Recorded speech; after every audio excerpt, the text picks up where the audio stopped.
Я приветствую всех. Надеюсь, меня видно и слышно. Хорошо видно и слышно. Я вижу, довольно много людей уже присоединились к нам. Сейчас еще больше присоединятся, я надеюсь. Если вы поможете, поставите лайк. Так, Одесса, Киев, Польща, Житомир, Носівка, Черкаси, Дніпр. Много Києва, Вінниччина. Всім привіт, всіх вітаю.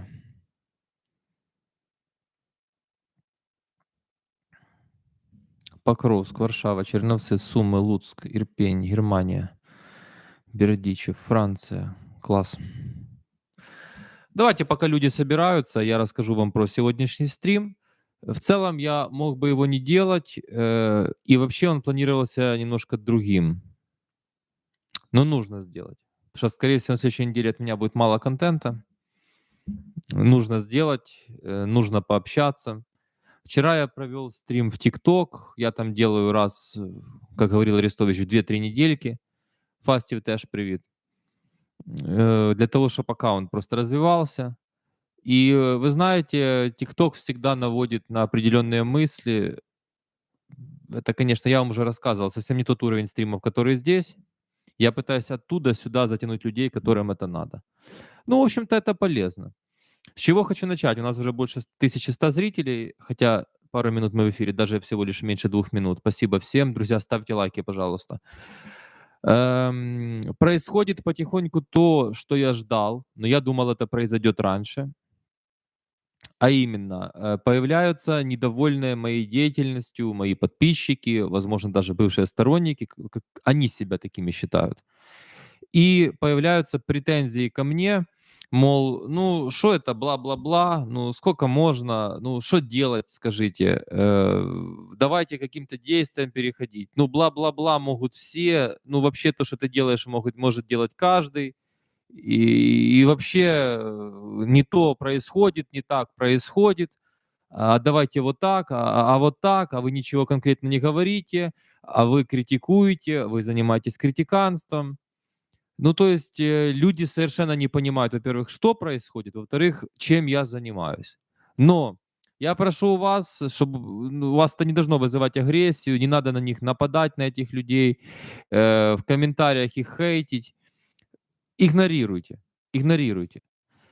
Это нормально, и поверьте мне, через какое-то время довольно-таки серьезный процент людей, может даже до 20% отсеется, и подписчиков, и постоянных зрителей, и сторонников. Те, кто вчера мной восхищались и хвалили, будут меня хейтить. Это все нормально. Почему так происходит? Это просто важно для вашего понимания, потому что и вас эти мысли могут посещать, и мои подписчики общаются между собой. И вообще, вам это важно знать. Очень много людей устали. И я устал, и вы устали. Это первая причина. Люди элементарно устали от войны. К сожалению, у меня нет полномочий закончить и рычагов эту войну. Я бы с удовольствием бы это сделал. Вторая причина тоже важная. Люди хотят быстрых и простых решений. Денис, ты собрал 139 тысяч подписчиков? Давай, скажи, что завтра надо сделать. И причем довольно уверенно. Ты скажи, давай мы сделаем, и вот все, завтра заживем лучше. Если бы это было как приготовить борщ, относительно просто, я бы вам сказал ингредиенты: раз, два, три, четыре, пять, шесть, семь, восемь, девять, 10, смешать, перемешать, поварить и кушать. И завтра будет нам счастье. Не будет простых рецептов, нет простых решений. Никто не гарантирует вообще-то нам с вами какой-то успех в конце пути. Здесь применяется принцип «делай, что должен, будь, что будет». И нормально относитесь, в том числе и к хейту ко мне. Я единственное, что где могу вас понять и меня, но я об этом расскажу отдельно. Это когда сегодня мы эту тему затронем, когда идет травля с помощью СМИ, с помощью продажных блогеров, ну, журналистами даже их не назвать, проституток, скажем так, политических. Это совсем другая история. Мы все устали, нам всем тяжело, мы все быстрее хотим мира, мы хотим возвращения к прошлой жизни. Вот я как-то на прошлой неделе слушал Балашова. Вот Балашов заявил, что в следующем году возвращается в Киев, и ему некомфортно, даже на океане, это не его жизнь. хочется ходить по своим улицам, хочется другой ритм жизни. Я вам это как-то рассказывал, я прекрасно понимаю, о чем он говорит. Что многие люди думают, что океан, Флорида или там любой другой штат США или какая-то благополучная Германия, Франция, и вот тебе счастье, лазурный берег. Немножко не так это все работает. Это может работать так у тех людей, например, у наших казнокрадов, которые воровали свою страну, она им все равно, она им безразлична. Они себе сидят в Монако, им, в принципе, нормально. На счету много денег. Что им там происходящее? Абсолютно все равно. Но тут все иначе. И тут я вам все время говорил, это не спринт, 100-метровка, это марафон. Это многокилометровый марафон, если можно провести такую альтернативу. И не будет никаких простых рецептов, и я вам ничего не смогу гарантировать. И многие там какие-то намеки бросают. Ну вы что, в самом деле думаете, что я, находясь не в Украине, скажу: люди, собираемся в такой-то день на Майдане, идем давить власть?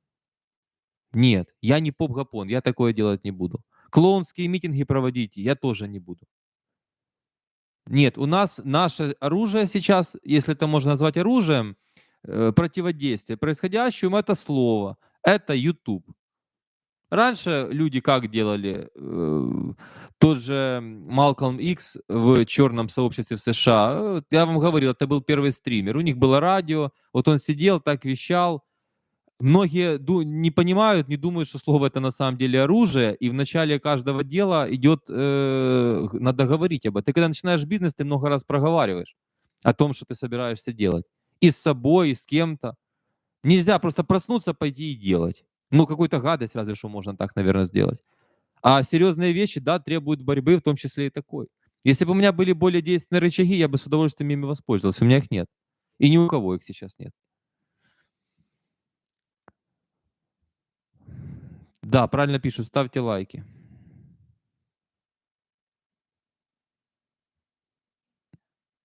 Где взять ссылку на ваш официальный ТикТок? На все мои официальные соцсети ссылки есть под каждым моим видео. Я не знаю, почему люди в первую очередь туда не смотрят. В описании к каждому видео.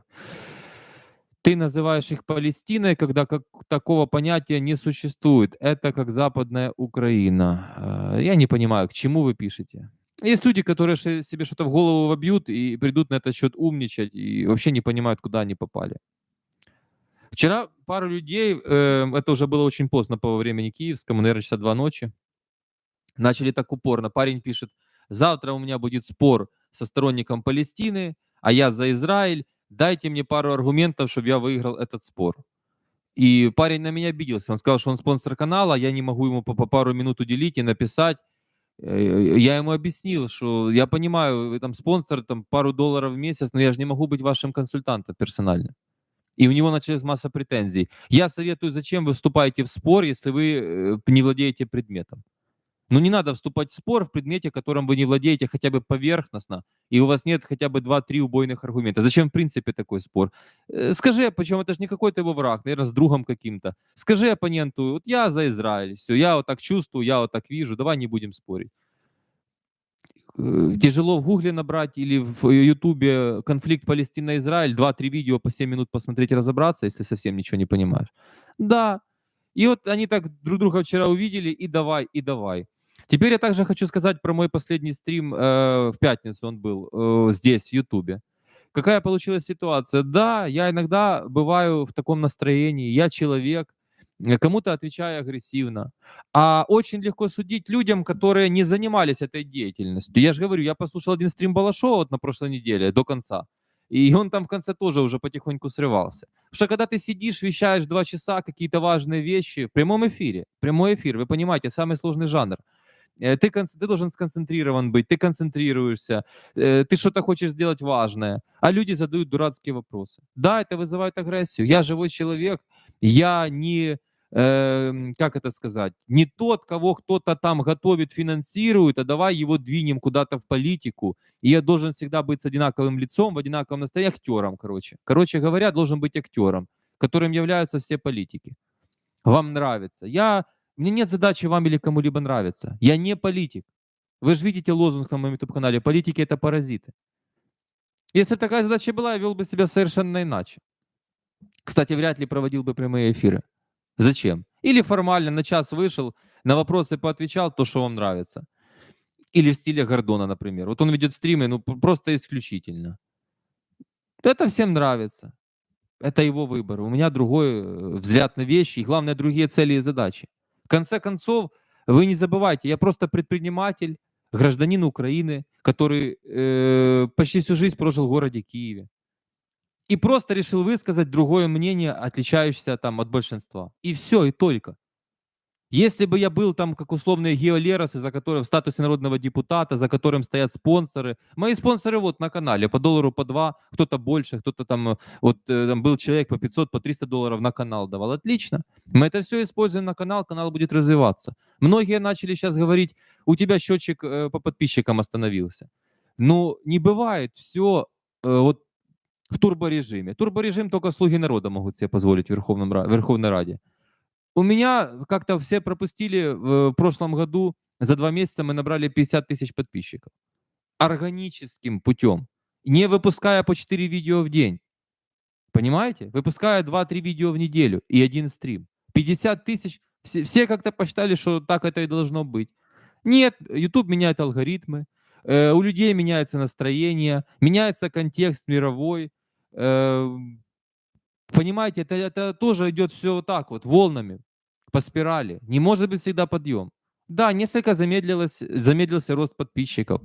Но я не буду от этого со штанов выпрыгивать. Мы будем, может быть, медленно, но уверенно делать свое дело. Потом в итоге, когда мы придем к своей цели, тем будет это все приятнее, слаще вкус победы. Настройтесь на это, если... Но в то же время я не буду, да, там в одну сторону говорить. Много людей пишут, спасибо, что сделал стрим и в пятницу, и сегодня. Я живу от стрима до стрима. Это нужно людям, это важно людям. Но я не рассчитываю, что даже такие люди, хотя мне это приятно, допустим, да, пойдут завтра на какие-то митинги, если они будут. Хотя я не планирую ничего такого. Вы знаете, я хочу выборы, нормальный политический процесс. Вот что важно сейчас в Украине, и я, вы знаете, даже начал сомневаться, правильно ли было, хотя я первый кричал, что нужно закрыть каналы Медведчука, это враг. Еще более подробно сейчас вникнув в ситуацию, которая находится в Израиле, все-таки общество само должно определять, что должно быть, что быть не должно. Это враг, это вражеская пропаганда. Но раз мы у себя в стране не можем построить так все, чтобы люди не хотели такую мразь слушать, как была на каналах Медведчука, значит, у нас в стране большие проблемы. Если у нас 10% ватного населения было минимум до войны, это огромная беда. Огромная беда. И сейчас наверняка ватники остались. Это реальная проблема. Значит, мы что-то делаем не так. Ну, не мы, а политики. Но мы их туда выбираем. Вот о чем надо задуматься. А теперь давайте посмотрим на эту ситуацию. Я последнее скажу и переходим к плану стрима. Ситуацию с дикарями, которая происходит. Мы еще в относительно выигрышной позиции. Вот у России могут там много таких, может начаться большие проблемы в один момент. Мы, слава богу, Украина, у нас не надо придумывать вот эти языковые вещи все. И надо вообще всегда было от этого держаться в стороне. У нас нет этнических проблем. Нет этнических проблем. Вы вообще посмотрите, пожалуйста, на статистику. До того, как пришел Гитлер, и как все это началось, Холокост, и до событий в Бабьем Яру в Киеве, ну, каждый четвертый был еврей. 26, по-моему, процентов населения было евреев. В городе, где я родился, в Фастове, там вообще каждый третий, по-моему, был еврей. Это был огромный центр по торговле. До фастовского погрома, вы можете почитать. Зачем мы эту карту себе, вместо того, мы защищены от этих дикарей, их не надо к нам запускать, нормально к друг другу просто относиться. Это моль, Путин полез на нас, стравил на друг друга людей. А еще в 2000, до какого мы там года, получается? Ну, вплоть до Майдана, вплоть до войны, ну, то есть до АТО. Мы до 2012 года смотрели одни и те же телеканалы, одни и те же передачи. Это же надо было в голову ему прийти, поссорить так людей. Сколько родственников друг у друга. Это просто безумный человек такое устроил. Ладно, он враг. Определились давным-давно. А зачем наши подыгрывают этому, запрещая русское и отдавая Путину на тебе Пушкина, на тебе Достоевского, на тебе русскоязычную всю музыку?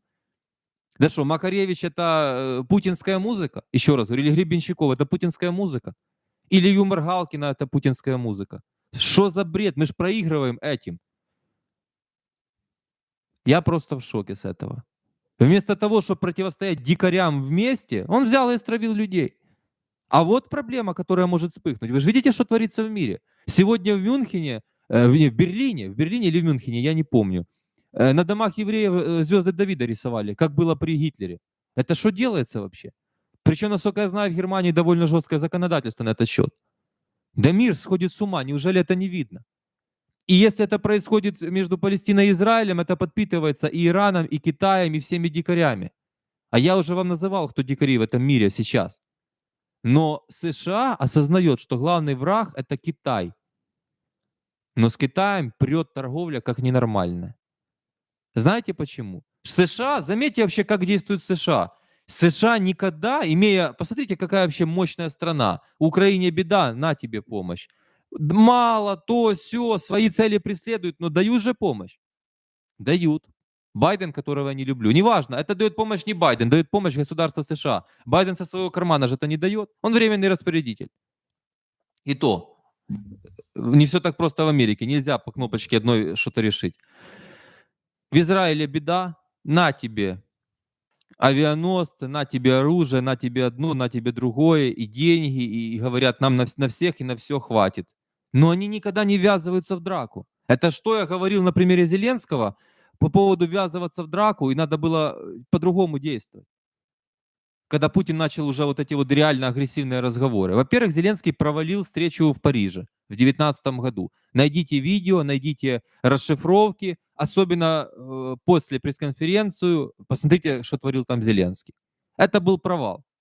Он меряется половыми органами с Путиным, но за счет нас с вами. Он посылает других людей умирать на фронт. Не его семья, не его друзья. 95-й квартал только набирает вес. В прямом смысле этого слова. Не знаю, может, я не буду там как-то, да, может, они на антидепрессантах сидят и набирают вес. Я не думаю, что жизнь там у них малина, но на фронт их не отправят, давайте говорить точно. У них есть доход, у них есть все, они живут дома, на фронт они не пойдут. Это уже немало. По сегодняшней жизни это супер жизнь в Украине. Я думаю, все, кто сейчас за границей, со мной согласятся. Но США никогда не ввязываются в драку. По всему, что творит Китай, США должно уже давно было атаковать Китай, Иран снести под ноль, и Северную Корею снести под ноль, и много чего другого в мире сделать. Не ввязываются. Провоцируют. Посмотрите, Путин что творит. Со своим несчастным 1,7 триллионом ВВП. В Германии в 3 раза больше экономика. И посмотрите, Евросоюз. Ну что, Германия ввязывается в какую-то драку? Нет, никто не ввязывается в драку. Один Зеленский решил додуматься, помериться половыми органами. Ну ты же видишь, что человек больной, с ядерным оружием. Ну все надо было сделать, чтобы избежать этой войны. Он нас втянул в немысленные вещи, ход истории поменял. И поверьте, не в хорошую сторону. Я сейчас смотрю, что происходит в Украине, там, не в хорошую сторону. Я только без надежды надеюсь на людей, что люди вовремя образумятся и поймут, что это наша земля и наша страна, и не надо вестись на дурь, которую власть предлагает. А то они там дома все прекрасно разговаривают не просто на русском языке, а с московским акцентом. И если вы откроете видео Зеленского, например, откройте после моего эфира, кстати, у них была хорошая передача «Вечерний Киев», там был розыгрыш рубрика, и там Зеленского однажды разыграли. Там огромное количество просмотров. И реально его разыграли. С московским акцентом разговаривает. Но сегодня будет втюхивать нам и не то, что он плохой, он с Кривого Рога. Ну так исторически сложилось. Его родители русскоязычные, можно сказать, интеллигенция, кстати.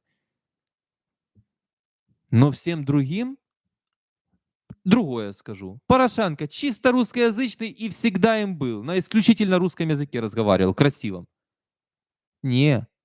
Армия мова вірова. Ну это ж, слушайте. Ну это же есть лицемерие. И как можно на это вестись? Я сегодня вообще с ужасом увидел в ленте Фейсбука, довольно маститые военные уже агитируют за Арестовича голосовать. Это я вам рассказываю для того, чтобы вы не лепили никаких заведомо не зная, о чем, что и как человек, просто не надо заранее никого восхвалять. Понимаете, да, о чем я говорю? Смотрите конкретно на предложение. Да, московский акцент, но это ж правда. Порох принес нам беду, пишут. Вы знаете, Порох далеко не самый лучший президент. Это мягко говоря. Но как-то при Порохе мы все с вами жили дома. И как-то продвигались. И ракеты над головой у нас не летали. Как-то ему удавалось это все. Вы знаете, что я вообще не его фанат. Особенно его команды. Команда у Пороха — это ужас один. Но войны не было. Хватало у него ума, что не, это уже можно, ну это уже перебор. Не знаю, может, это жизненный опыт, может, реально мозгов побольше. И, скорее, точно у него побольше мозгов. Это проверяется даже, вот слушаешь других президентов, какими оборотами пользуются. Вот, понимаете, послушать Хавьера Милея, того же Рамасвами, Трампа, обороты речи, которые они используют, даже перевод, самый простой перевод это передает. Послушать Зеленского, он не в теме. Он не в те... Вот насколько он занимался своим делом творческим, насколько это было его, и насколько надо было это ему продолжать. Не знаю, может быть, на западный рынок что-то пытаться делать, на Netflix продавать больше, как-то вот, может, к Голливуду приблизиться. Какая была ошибка в это пойти? Вот какая была эта огромная ошибка? Ну, вообще человек без понятия.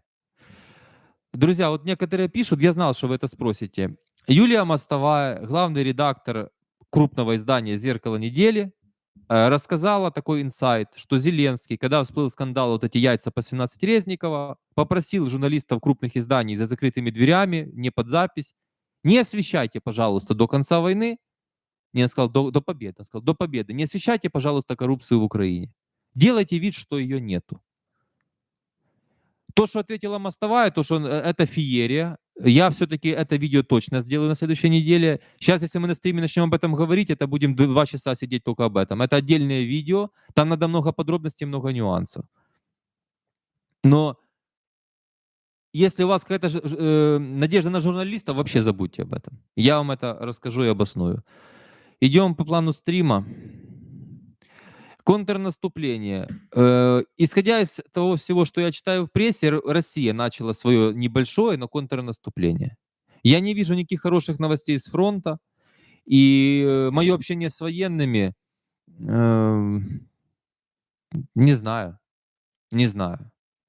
Мне понятно, почему сказали, что контрнаступление будет продолжаться всю зиму. Это бедные эти пацаны. А если зима будет жесткой? Я вообще, я не представляю, что это будет с этими жертвами, с этим всем.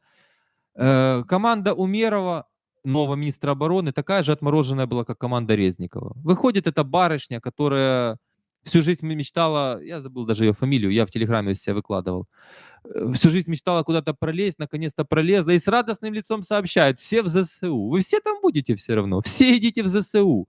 У нас реестры электронные, посмотрите, счета начнут блокировать. То, что делал Трюдо в Канаде, когда бастовали люди, дальнобойщики. Он сказал, заблокируйте им банковские счета. Экономическим фашизмом занимался. Эти уже потирают руки, журналистка в восторге. И все в восторге. Вот смотришь на них, наказать украинцев, класс. А мы накажем своих людей? Ой, как хорошо. Класс. Я журналист, а обслуживающий персонал. Ужас. Ужас.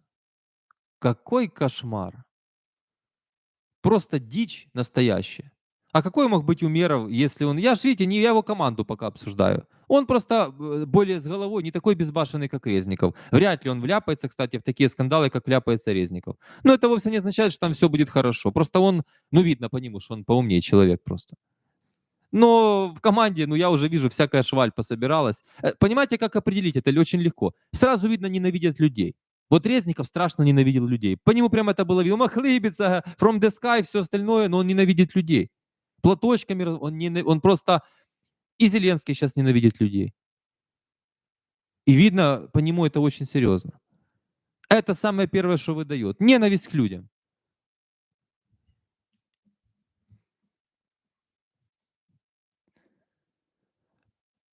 телеграм-канал, много чести телеканал. Телеграм-канал Джокер уже завуалировано, ну как завуалировано, в принципе, для меня там открыто все, угрожает Арестовичу, мол, возвращайся в Украину, мы тебя ждем, мы тебе сделаем.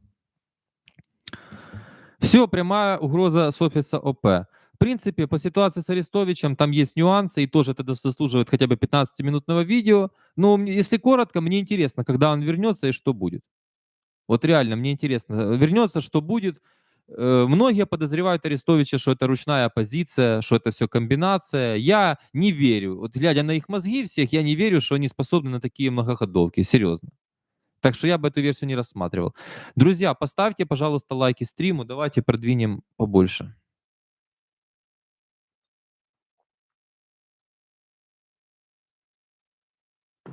Пише чоловік, бачив відео, як один з депутатів казав: готуйте дітей з 10 років на фронт. Що про це думаєте? Это точно был депутат, да? Я рожу эту знаю, но, ну как, видел, вернее, не знаю, кто он такой, в медиа появляется. Да, мне кто-то сегодня в бот прислал, может, даже это были вы. Готуйте дітей з 10 років на фронт, сказал. Уже давайте, обучайте, рассказывайте. Ну, слушайте, человек, который находится не у кормушки, который живет жизнью нормального, такой, как живут все американцы.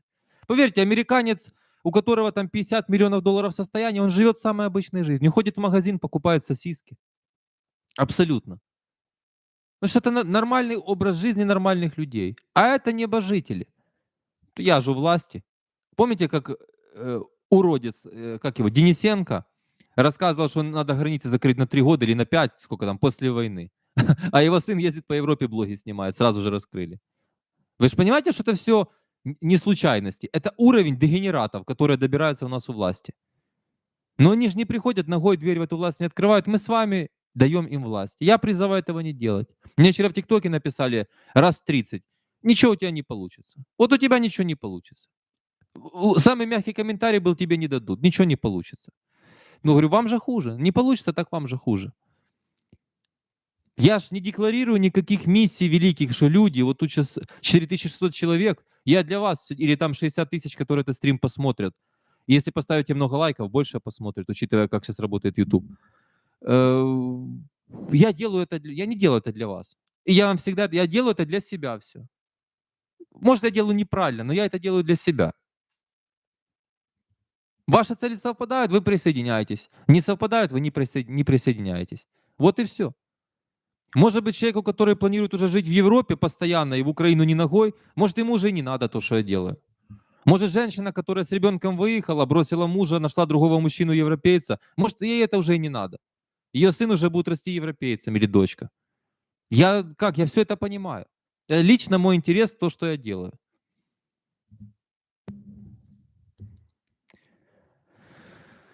Так, давайте пару вопросов. Шановний Денис, а чому ми, люди України, не можемо виявити імпічмент Брезику всім депутатам? Тому що це так не працює. Є законодавство, є Конституція. Арестович вернется, если будут выборы, так он в Америке. Вернется. 100% вернется.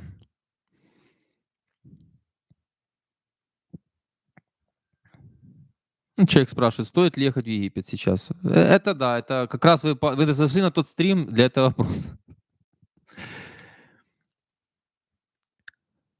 Денис, почему больше не делаете бизнес-стримы? Я их делал всего лишь 2 раза открытых и 1 раз закрытый. Будет Елисеевич клуб, когда придет время, будут бизнес-стримы.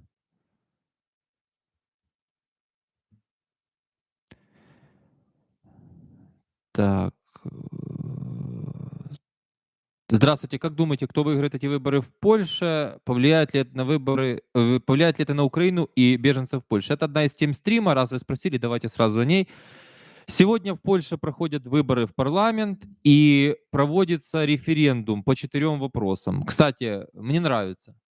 Вот классно, там 4 классных вопроса. Кстати, один из вопросов, согласны ли вы, ну, то есть спрашивают у поляков или у резидентов, кто имеет право голоса, это, я так понимаю, карту поляка нужно иметь.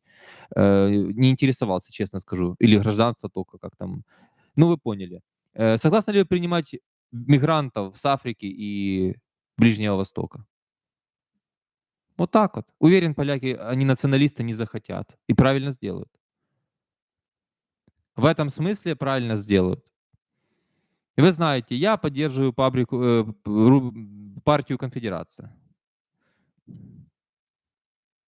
У вас, вот, кстати, человек пишет, у вас есть команда, щоб йти в політику? Вчера в ТикТоке такое спрашивали, зачем мне сейчас команда? Объясните мне. Я уже это говорил, чтобы сфотографироваться, обняться в кадре. Зачем мне сейчас команда? Предвыборный процесс идет, приняли мою кандидатуру куда-то. Зачем? Какая команда? Что это, чем эта команда? Я сейчас должен зарплату платить этой команде или как вы это видите? У меня есть идеи, философия, конкретная программа действий. Много людей в Украине, которые это поддерживают и знают, как воплотить. Вот они и будут в команде, потому что им это тоже надо. У них есть личный интерес или как минимум профессиональный. Вот и все.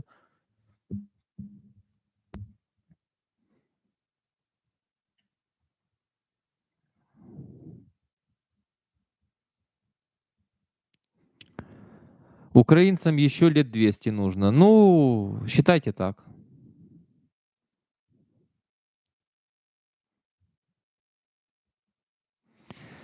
Так, спасибо. Я вижу много слов поддержки. Спасибо всем.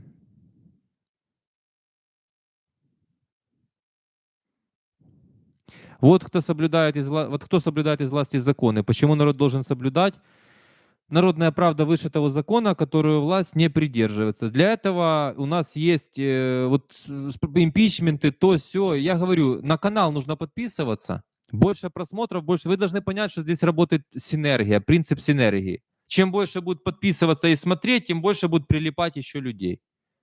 И все, и аудитория будет расширяться, и мы дойдем до той точки, которая сможет давить серьезно и влиять на события даже без власти, не имея никакой должности. Ну, уже 100 доказательств было тому, что это работает. Вы задайте себе вопрос, для чего Коломойскому нужен 1+1? Для чего Порошенко нужен пятый канал? Для чего Ахметову нужен был канал «Украина»? Для медийного давления. Они вкладывали в это огромные деньги, это все убыточные проекты. Вы должны это понимать.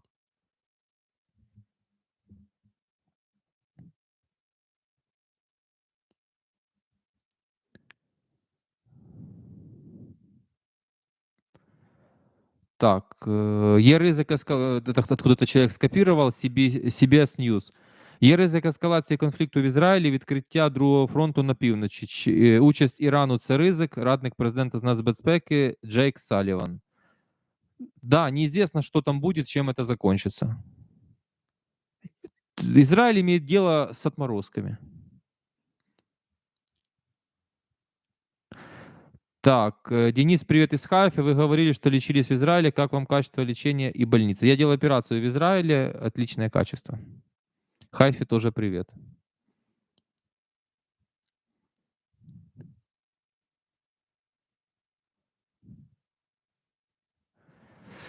Так. Смотрел сегодня интервью Соколова-Фирсов, и опять сглаживание углов, уменьшение реальных проблем на фронте и стране. Президента критиковать нельзя, выборы не нужны до конца войны. Потому что Фирсову нужна новая политическая должность. Именно для этого он использует фронт. Вот и все. Это человек в политике с пеленок. И я никогда от него не слышал никаких предложений по существу. Весь политический процесс в Украине — это говорильня. Я вот сделаю видео про журналистов, я вам докажу. Вот вы помните, давайте маленький кусочек, я это видео потом повторю для людей, и вам придется второй раз послушать, кто будет смотреть. Когда это было? В пятницу, да? У нас был с вами стрим в пятницу уже одновременно с нами шел эфир такого распиаренного шоу «Украинской правды», что я аж воспрял духом, думал, ну, наконец-то, включился Фиала против Зеленского, вернее, даже не против Зеленского, против всего этого произвола, против системы, что уже поняли, что перебор. И первое шоу, ну, там, «Тихий ужас», я вам рассказывал, Смаглюк-Василевская, Рахманин, мрак. Но каким-то чудом набрали 35 тысяч просмотров. Хотя в прямом эфире там было 900 человек, 900 зрителей. Это многомиллионные бюджетами канала, почти с миллионом подписчиков.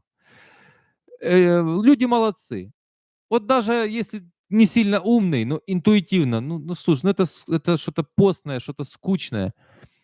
Они в пятницу вообще ничего не набрали. Там 7 тысяч, по-моему, или 8 тысяч просмотров. а в эфире было там 400 зрителей. Вот у нас стрим, вот они в прямом эфире как стрим, считайте, ведут. Вот у меня почти 5000, и это самый обычный, сейчас у нас самый обычный среднестатистический стрим. У них там 400 человек. Никому не надо комментарии, там мнения разделились. Может, даже от меня мои подписчики писали, что за ужас, что вы обсуждаете вообще, это все не то. Мустафа Наем, какой-то там, я забыл его фамилию, Хряк, который косит под военного. Кстати говоря, с вот этим вот браслетиком сектантским. Это я сейчас внимательно отслежу, кто это носит. Там действительно серьезно все с этим. И скучный Роман Кравец. Скучный Роман Кравец, скучные вопросы, он улыбается, он тоже же на фронт не пойдет, деньги идут, популярность растет, в принципе, что, все хорошо. И вот они сидят, говорят, мне бы платили деньги, я бы не высидел этот эфир, это слушать этот мрак. Это настолько скучно, неинтересно, но это их стихия. Это их стихия.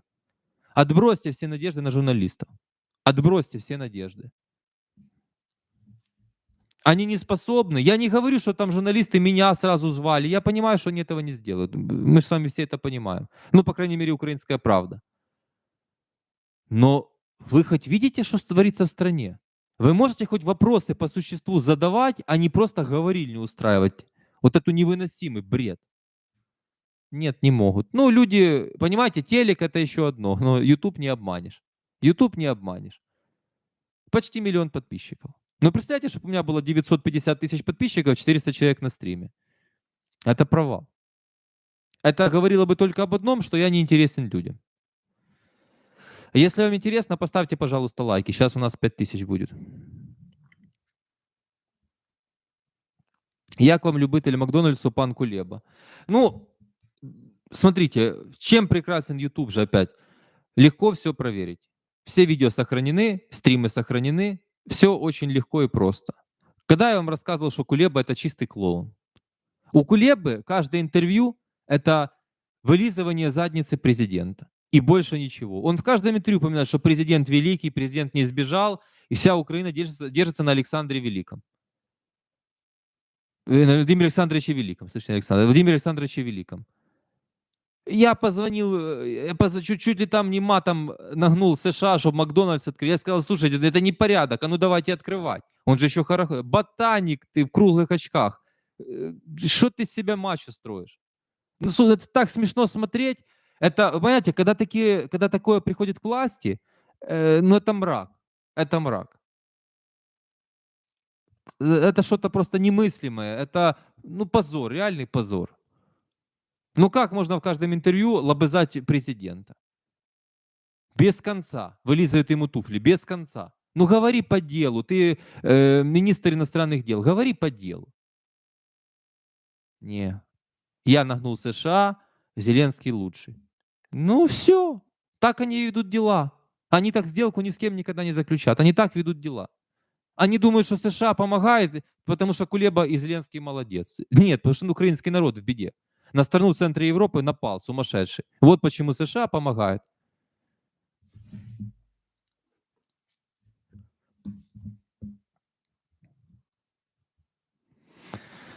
Привет с Донбасса. Привет Донбассу.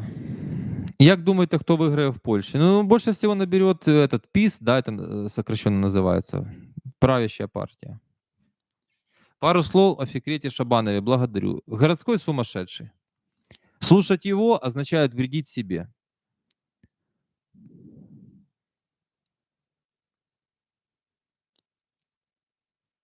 Денис, есть архив ваших стримов, которые вы вели, когда были в Киеве. Вам тогда ТикТок заблокировали. Я же только что сказал. Все стримы сохранены.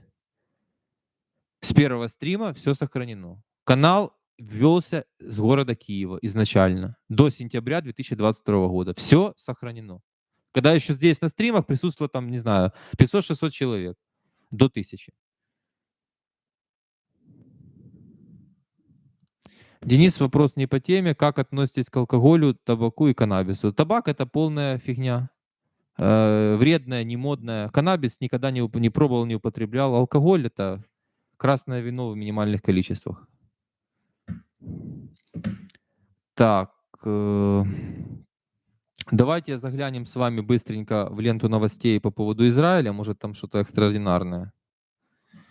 Вот пишут, Израиль впервые применил лазерную систему противоракетной обороны «Железный луч» Iron Beam для перехвата ракет из Газы. Лазерное ПВО у страны с размером с Киевскую область, на которую напали на второй день после образования, и которая не выходила из состояния войны с 1948 года. У них лазерное ПВО, ну, ПРО противоракетное.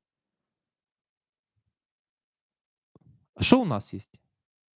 Страны индустриальной, как рассказывают, с кучей заводов после совка оставалось. У нас ничего нету.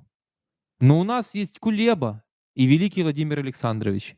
И все великие. Вот эти же вот трупов политических приглашает этот кровец с «Украинской правде». Сидят чистые сбитые летчики, политические трупы и просто политические проститутки со скучным лицом. Ну давайте прямо говорить. Они лучшие. Каждого послушаешь, там мы делали, там мы-то надо вот это и заживем. Да вот надо вот это и заживем. Как Смаглюк Василевская говорит, да там надо законопроект какой-то там что она ляпнула, по затратам, по-моему, какой-то для народных депутатов, и все, борьба с коррупцией. Все, борьба с коррупцией. Это какие-то городские сумасшедшие попали по объявлению набранные люди.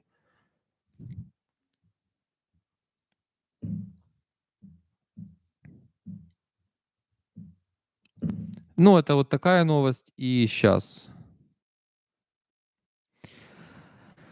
Да, много пишут про Херсон, и мне много жителей Херсона пишут, люди страдают, так и пишут, держимся из последних сил, каждый день пишут. Обстрелы, лотерея, это лотерея, вернешься домой, не вернешься. Вот деоккупировали Херсон. И просто люди мучаются, какая это жизнь, разрушают город, отличный. Давайте до конца будем идти.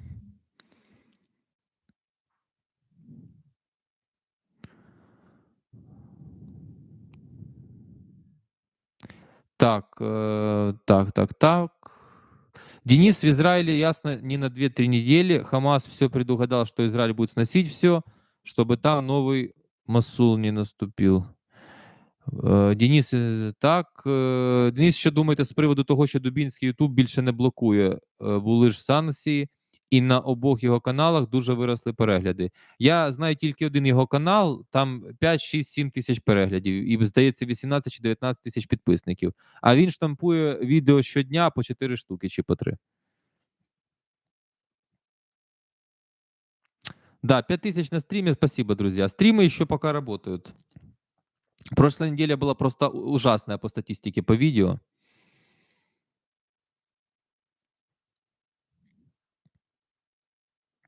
Предполагаю, что люди, у которых не получится закрепиться на Западе, после войны вполне поедут в РФ, опасаясь репрессий. Это, слушайте, бред пишите просто полный. Да, в РФ поедут. Украинцы поедут в РФ. Это я таких людей терпеть не могу. Это люди, которые, называется, заносят на поворотах. Которые там про Зеленского, вот фейки будут разные повторять, все остальное. Ну давайте не будем. Да, презираю, да, на мой взгляд, негодяй, но давайте не будем скатываться уже в откровенную ахинею. Я этим не занимаюсь. Реально раздражает это. Прям украинцы в Россию массово поедут. Рай на земле. Смешно просто.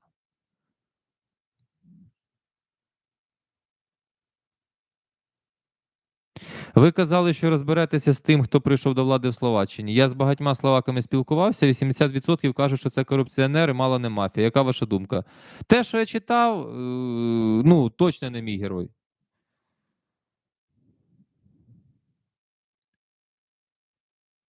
Скажите ваше видение ситуации с Светичем Червинским, которого судят который месяц, какие у него шансы? Шансы выйти очень маленькие, чистое политическое преследование, чистая расправа Ермака за, вы знаете, там ситуацию с братом Ермака, который продавал должности. Это материал, это не я сказал, это все материалы есть в СМИ, скрытая оперативная съемка на скрытую камеру. И за этим последовали очень большие события. Этот парень, Дмитрий Штанько, он погиб на фронте загадочным образом. Попал на фронт с браслетом, который ему отдела СБУ, и отправилась с ним на фронт. Да. Вернее, он добровольцем вызвался, он вызвался добровольцем на фронт. С фронта этого он очень быстро не вернулся. А Буданов говорит, что брат Ермака герой. Вот такая ситуация. Поэтому над Червинским в чистом виде политическая расправа. Очень многие выкладывают в ТикТоке съемки заседания, что говорит Червинский, что говорят там с разведки приходят люди, военные пацаны. Эти прокуроры со своими наглыми мордами не знают уже, куда деваться. Я думаю, они уже сами готовы там сквозь землю провалиться. Но это сегодняшние реалии великого президента, великого демократа. Как там кто-то писал, образ демократии. Да нет никакого даже образа демократии. Уже в чистом виде диктатура.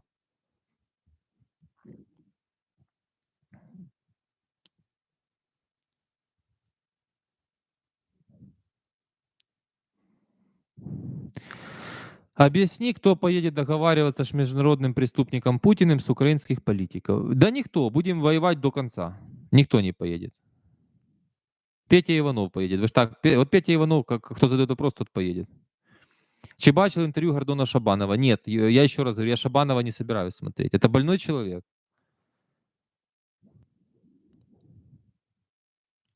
Почему в Украине постоянная мобилизация, а в России нет? Ну, скорее всего, потому что в Украине 20 с чем-то миллионов населения осталось, а в России 140. Наверное, это, скорее всего, связано с этим. Вы не задумывались? Помните, как до войны обещали Hyperloop построить Амелян? Амелян обещал Hyperloop. Шмыгаль 500 тысяч рабочих мест. Помните фишку эту? Государство создаст... Какое государство вообще имеет отношение к созданию рабочих мест? Коммунизм сейчас? Плановая экономика? Сумасшедший. Сумасшедший. Но это сумасшедший и сегодня премьер-министр Украины. Вообще просто... Ну, что с ним, что без... Чисто техническое лицо. Это такой маразм, и люди верят в это все. Ипотеку, помните, ипотека 5,79, да все это фейк, все это не работает, все это ерунда. Можно объявить все, что угодно, и 35 условий. Помните, я еще в Киеве был, высмеивал их инициативу 250 тысяч гривен грант на бизнес. Через Дию там, по-моему, или как, грант на бизнес. И я смеялся, говорю, а зачем давать человеку, там, покажи бизнес-план, там что-то, зачем давать человеку, который не имеет опыта в бизнесе, и, скорее всего, не вернет эти деньги, вместо того, чтобы дать их бизнесмену, у которого уже есть бизнес. Пиар. Пиар. Видите, как мы развиваем сильную экономику? Пиар. И мне сейчас, кстати, люди пишут, что поподавали эти заявки и их кинули. Ну, то есть ничего никому никто не выдал. Вообще заглох ответ, нет ответа. Ни ответа, ни привета. Даже там обманули. О, точно, 500 тысяч рабочих мест на фронте. Вот это точно. Черный юмор, но правда. Создали 500 тысяч рабочих мест на фронте, даже больше.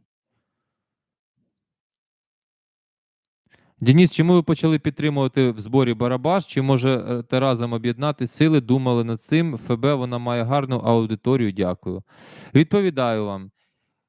На своїх сторінках я розміщував 3 рази якісь збори. Значить, перший раз це було для хлопця, який в мене довго працював на моєму підприємстві в Києві, який на фронті воює. Це був перший раз. А що було другий раз? Чи це був другий раз? Я вже сам не пам'ятаю. І зараз Марія Барабаш попросила це розмістити. Попросила, я розмістив, не більше, не менше. І вчора там люди шукали якийсь підтекст, щось таке. Це для армії мені не важко. Але я це часто робити не роблю і не буду.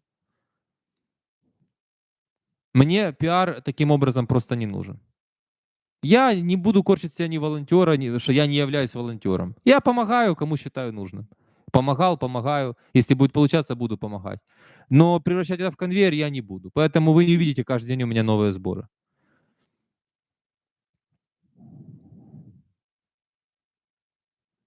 Так. Для вчителів і військових, і лікарів працює іпотека? Я не знаю. Зайдіть в Google та поцікавтеся. От я таких людей не розумію. Задають мені питання, наче я за це відповідаю, чи повинен це знати. В Google идете и спрашиваете Google. Денис, посмотрите в Ютубе АЛЛАТРА ТВ. Браслетики, о которых говорил Дубинский, оттуда, походу. Да, кажется, АЛЛАТРА называется эта секта. Это когда было Белое Братство, когда еще в детский садик я ходил. Вот это говорят, что это оттуда ноги растут. из выходцев с этого всего, это ахинеи.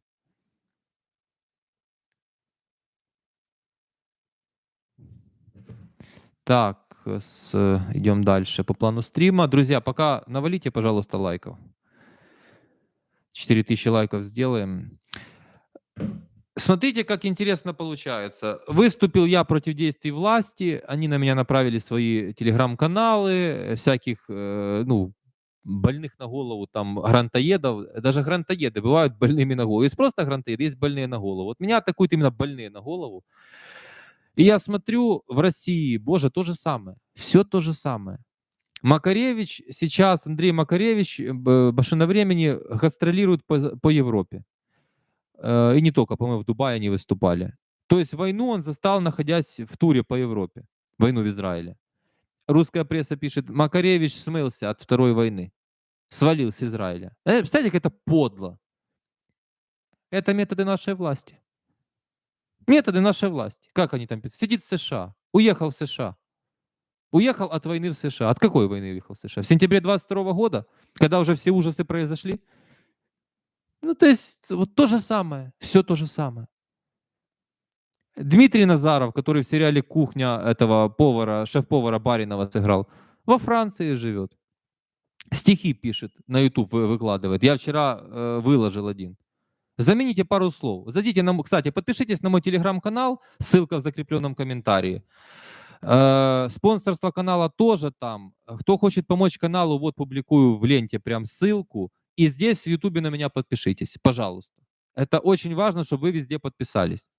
Это реально работает, это то, что вы сейчас можете точно сделать, просто кнопочку раз нажать. Отписаться то же самое, очень легко, если вам будет не нравиться или неинтересно. И тоже и про Назарова. А что сделали с Назаровым? Все рекламные контракты разорвали с ним спонсоры по звонку с Кремля. Все роли, которые были предложены, поотменяли, все контракты поразрывали. А Константин Хабенский, который тоже вылизывает задницу Путину, Назарова уволил, вы помните, да, эту историю? Все, все. Скажите, Макаревич, Назаров это экстремисты, опасные люди. Навредить страшно. Как можно сидеть в Кремле с такими этими и бояться актера и певца, там, людей искусства? А Зеленский боится кого? Предпринимателя из мелкого среднего бизнеса, который просто в Ютубе вещает. Так может, они не такие уж сильные, так получается? Или такие уже зашуганные совершенно? Или так не верят в себя, в свои действия, что я могу представлять интерес для целого всего этого? Это просто цирк. Просто цирк. И все стихи, которые они пишут, и песни, 2 слова меняете, фамилию, название страны, страшно похоже. Страшно похоже. Только задница президента. Если ты возле задницы президента, елозишь ее, ты топ, ты патриот, ты великий.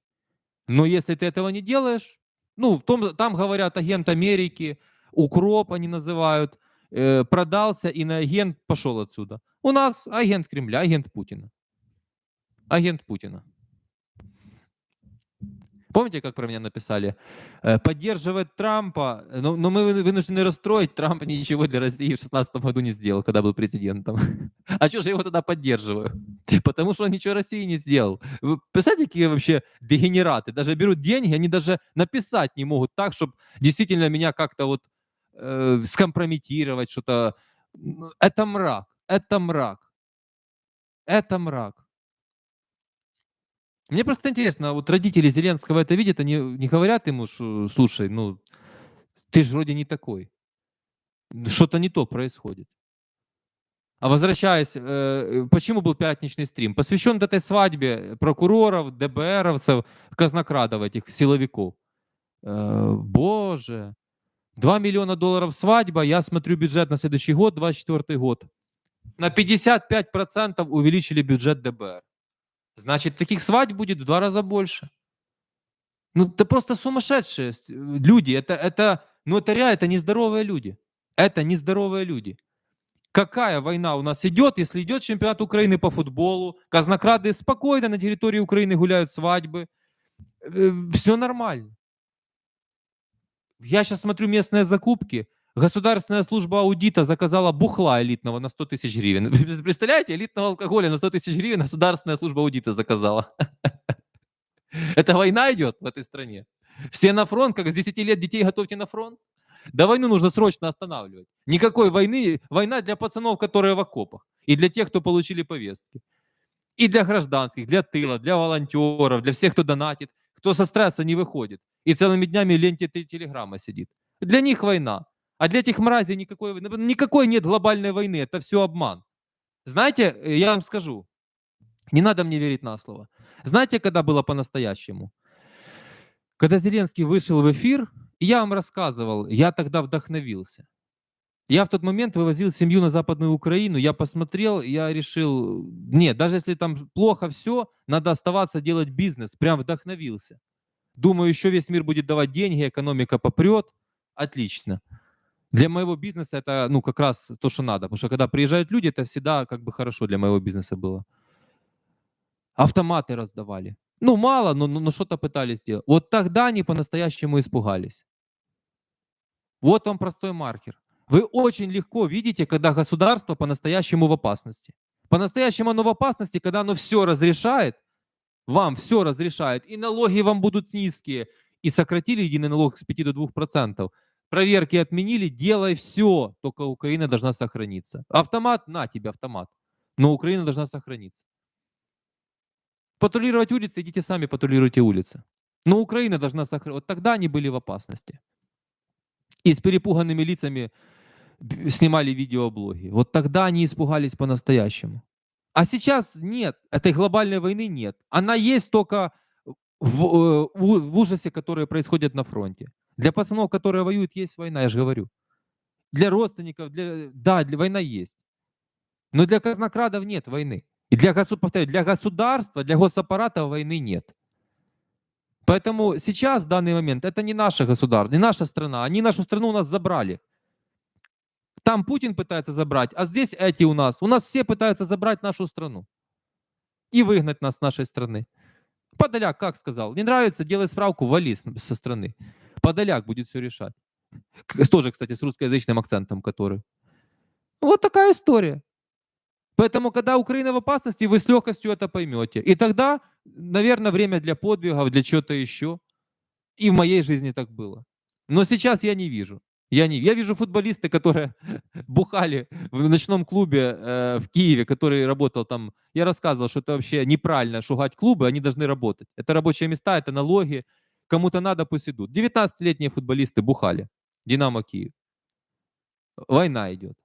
В то время, когда таких же 19-летних родители теряют таких детей на фронте сейчас.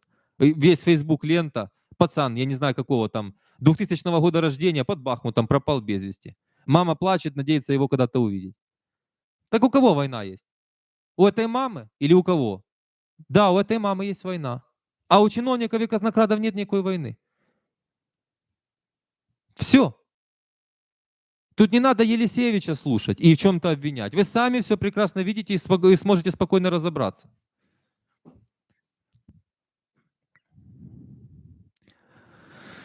Денис, как относитесь к украинцам, которые поехали в Россию? Презираю.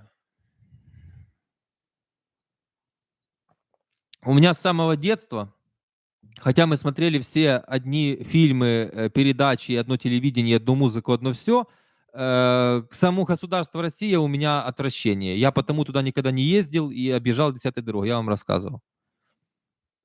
Я рад, что у меня там нет родственников никаких.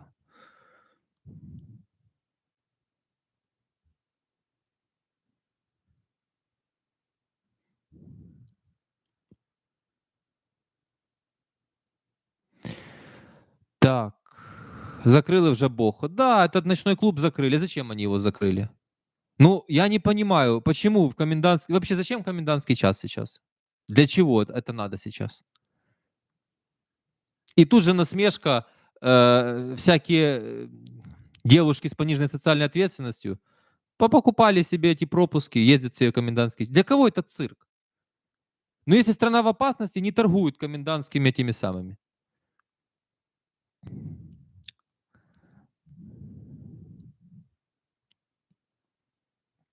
В Україні за цей рік рекорд по купівлі авто BMW Да, вообще по новым машинам там новый рекорд. Многие люди заработали на войне. Почему бы и нет?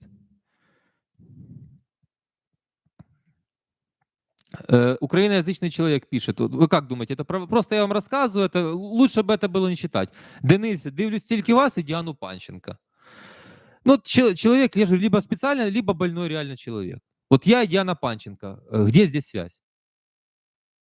Только в больной голове она может возникнуть.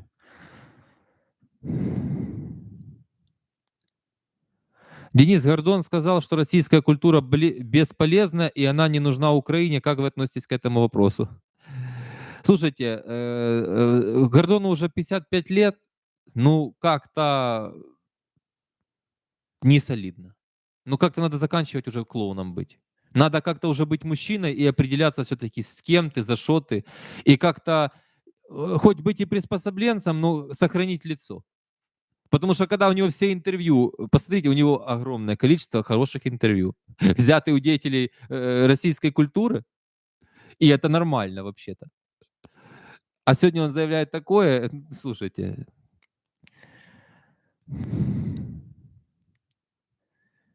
не хочу даже дальше комментировать. Я вам хотел кое-что рассказать, но просто пока не могу. Спрошу разрешения, расскажу.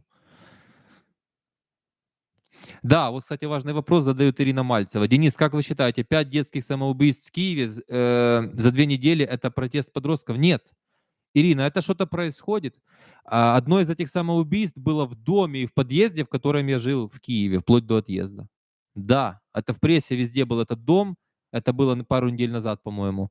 Сегодня я читаю, опять девочка выпрыгнула. Это что-то происходит. Возможно, это что-то типа «Синий кит», вот это то, что было. Какие-то мрази доводят детей. А возможно, и психика не выдерживает. Это не протест, уже психика просто не выдерживает.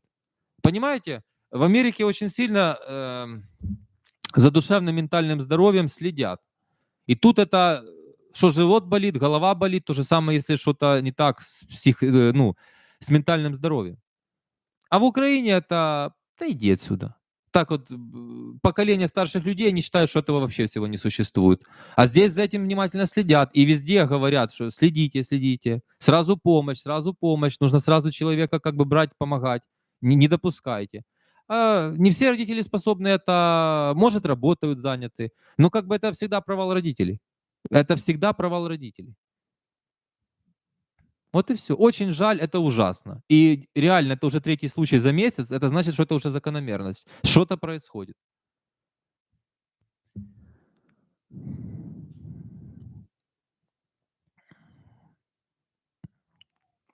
Комендантский час для того, чтобы не ходили, не снимали передвижение военной техники. Я не вижу здесь помехи для работы ночных клубов, честное слово.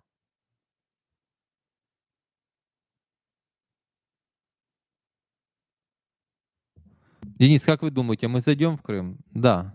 Мы уже оттуда не выходим.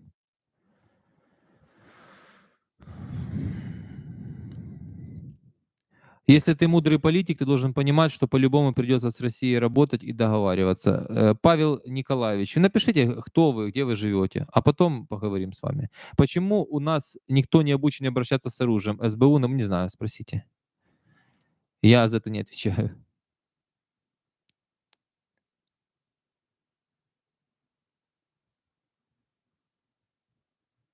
Я не договорил. В России, видите, там вот Макаревич, там вот Назаров, а у нас Полякова, Дзидзо пошли плясать и Пономарев для казнокрадов на свадьбу. И я еще раз говорю, я мониторил специально. Ни один деятель культуры не сказал, что да, на нас напал враг, но мы тоже идем никуда. Представляете? Уже 600 дней войны во вторник. Ни один. Я скажу вам почему. Потому что машина времени — это продукт. И Макаревич поедет тур по Европе, а потом по Израилю проведет, может, по Америке, Дубай, там. Он заработает себе на жизнь, потому что это продукт. Назаров, он тоже себя как-то реализует. Как актер, он что-то придумает. У него уже 200 тысяч на Ютубе, без куска хлеба не останется. А у нас они только привыкли ялозить задницу президента. и любой власти. А это все вокруг 1+1 кодла, они всегда кормились от Коломойского. И Зеленский как бы был их проводником. Надо быть с Зеленским в хороших отношениях, а там соведущий танцев со звездами позовут, а там в какой-то проект судьей какой-то голос сяду. И все в таком случае, все в таком духе. Еще куда-то позовут, надо там дружить, надо там дружить. Вот и все.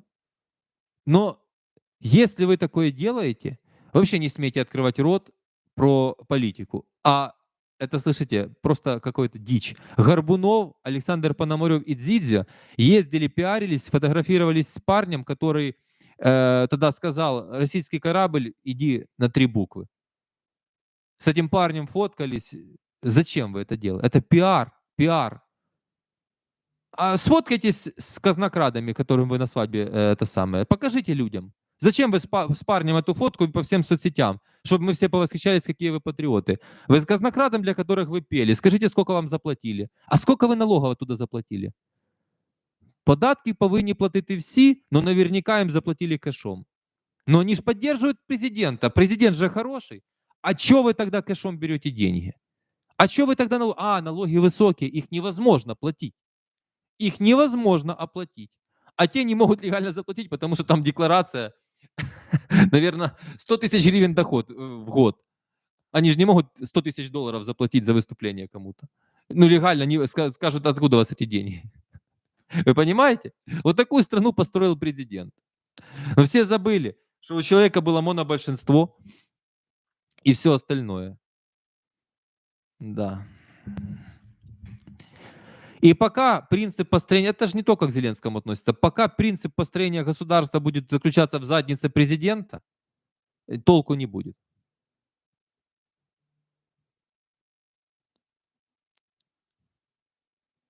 Скрябин был настолько, кто власть мог поругать. Поругать власть он мог, но он ничего не предлагал делать.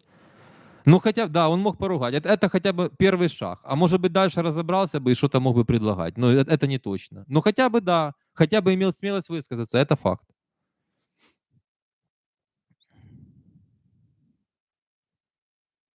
На тому весіллі ДБР був Григорий Решетник. Ну, кстати, я к Григорию всегда хорошо относился. Ну, видите. Я просто, ну, на то мы все не могут все быть, да, я как все, и все как я. Я не знаю, как одной рукой можно проводить сборы волонтерские, а другой рукой с казнокрадами ручкаться. И просто это в моей голове не помещается. Это подло. Мне кажется, это подло. Полякова везде с освобожденным с плена азовцем Диановым пиарится. Да. Да никто Скрябина не убивал. Да выбросьте вы это с головы ерунду.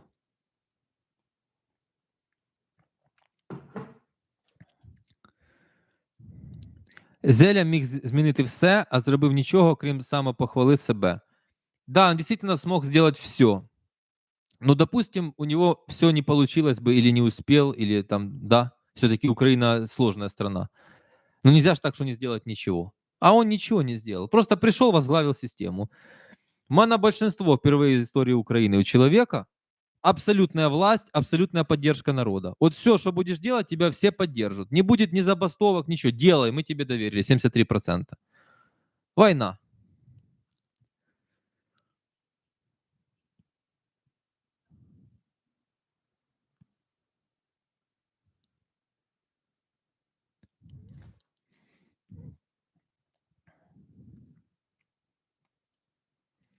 Прокомментируйте, пожалуйста, оружие у Хамас из Украины. Какая часть, на ваш взгляд, была захвачена Россией, попала в Хамас? Какая часть попала, продана из Украины? Я не верю в то, что Украина продавала оружие Хамасу. И я не видел ни одного аргумента, ни одного факта какого-то вызывающего доверия. Повторять фейки я не буду. Даже при том, что мне, еще раз говорю, не нравится власть.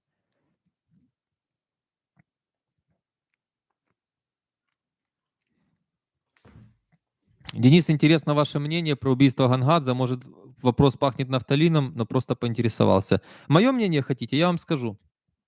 Его убрала ФСБ, чтобы скомпрометировать Кучму. Кучма имел неосторожность ляпнуть у себя в кабинете глупость, ФСБ его слушала. И я уверен, что этот Мельниченко, помните, майор этот, не думаю, что он хороший человек. И там такое все мутное, это дело, такое нереальное все. Ну, я думаю, что это работа ФСБ, чтобы Кучму как бы кышнуть. У Кучмы было много недостатков, много неправильно, много чего, но Кучма не пророссийский человек. Он натворил много беды, и многих людей как бы несправедливо с ними себя повел, и глупости в свою голову допускал. Литвин гораздо опаснее Кучмы, чтобы вы просто знали. Литвин гораздо опаснее Кучмы. Кстати, хорошо, что напомнили.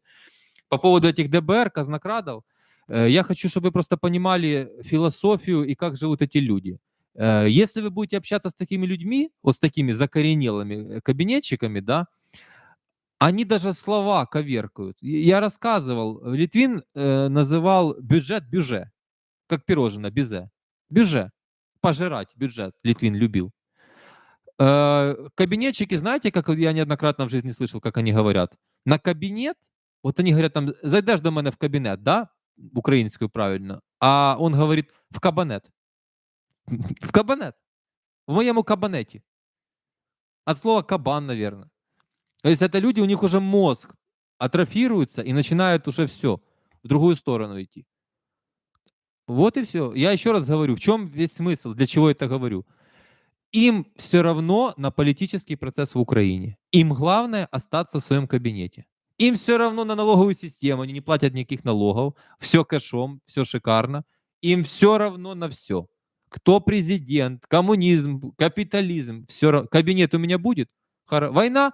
Плевал я. Я в кабинете? Супер. Значит, я не получу повестку, моя родня не получит повестку, мы будем гулять праздники и все остальное. И у меня будет литься бабки рекой. Вот задумайтесь над этим. А потом приходят наивные люди в ТикТоке и здесь и спрашивают: Денис, а як побороти коррупцию? Сократить чиновников, продать все госпредприятия, все под ноль продать. Чтобы человек никакой не сидел, не решал никакой вопрос. Чтобы работала система, компьютеры, маленьком участии людей с высокой зарплатой, там 1000-1200 долларов, и очень мало, и абсолютно других вне системы. И они только администрируют, они не принимают никаких решений. Решения принимает президент, парламент, там, министры. Да, Литвин это бывший спикер.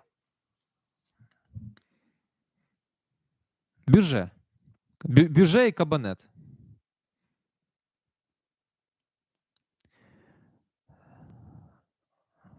Совсем уже идиоты какие-то, блокирую. Так, демобілізація після 80 місяців служби, що зміни законопроект, я не знаю, честно. Как у вас с продакшеном, СМИ? Продакшена у меня никакого нету. СМИ — это тяжелый процесс. Думаю, вам это необходимо. Да, мне много чего необходимо, но все это стоит очень дорого. И вам это необходимо, но это стоит очень дорого.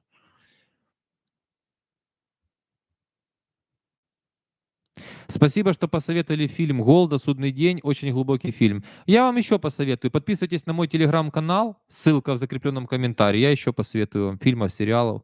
И по делу, и расслабиться, и все остальное. Я уже Twitch заблокировал. Я вижу, что это имбецил. 1000-1200 это высокое ЗП, 1000-1200 долларов это нормальное ЗП для человека, который идет служить людям. А не надо идти в госструктуру. Если вы хотите 12 тысяч долларов или 10, то вам не в госструктуру, вам в частный сектор, в бизнес. Или быть профессионалом экстра-класса в своей сфере.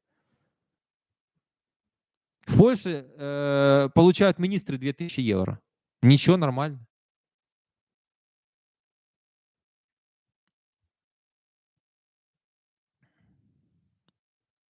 Работать в департаменте каком-то, да, который будет собирать статистику, 1000 долларов это хорошая зарплата, и 1200.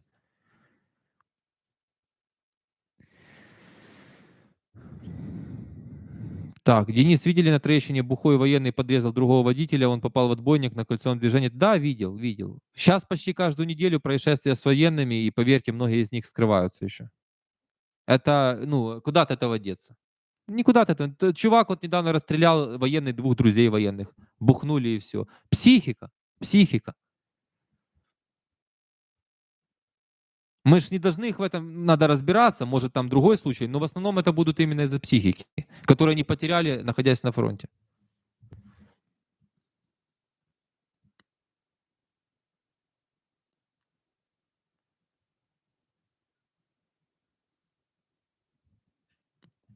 Да, кабанет. Я вам серьезно говорю, я вам по опыту своему говорю.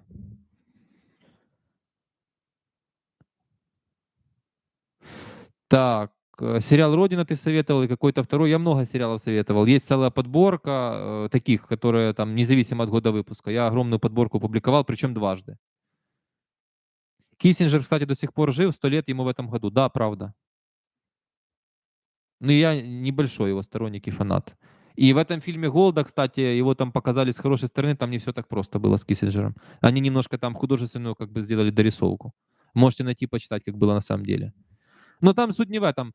Суть фильма "Голда", она говорила, что враг должен быть уничтожен, к нам пришли с войной, нельзя, вот эти фразы крылатые, которые гуляют. Но в конце она обнималась с президентом Египта, который вообще не признавал Израиль как государство.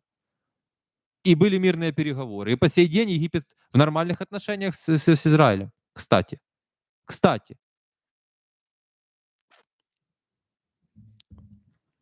И, город есть такой Таба в Египте. Это раньше была территория Израиля.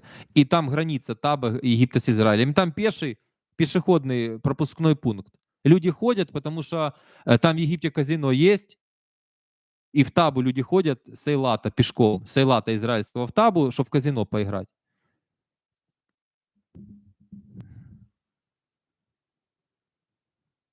Вот для чего он этот фильм показал. Потому что гуляют крылатые фразы, люди думают: "А, все слеп, все враг, уничтожи". Надо иметь еще чем это уничтожать. И экономику. Израиль почему? Вот на Израиль еще раз говорю. Почему Израиль позволяет себе очень жесткие вещи? Израиль уже критикует и ООН, и всякие организации. А что же вы там устраиваете с Газой? А что же вы это?